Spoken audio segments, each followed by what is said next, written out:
Black শেডের কাজ হলো মানে শেড পরপর পরপর নামছে, ডিপ হালকা এভাবে। এদিকে উপরে দিয়ে দেখো, নিচে কিন্তু আমার উপরের শেডটা আছে। হালকা তারপরে ব্রাউন কালারটা দিয়ে তিনটে শেড নামলো।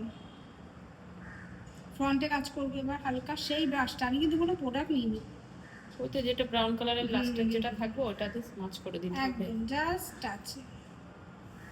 আর কি যাবে,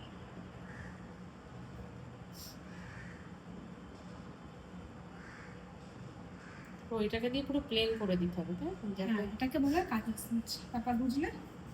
টাকা সামনের দিকে সাদা সাদা যেগুলো থাকবে, স্কিনটা যেখানে যেখানে দেখা যাবে সেই জায়গাগুলো স্মাচ করে দিয়ে ব্ল্যাক করে দিতে হবে। টাকা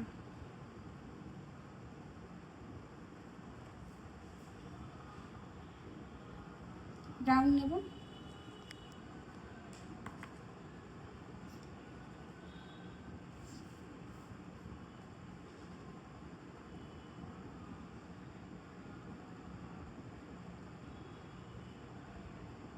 ব্রাশ ঘোরালাম,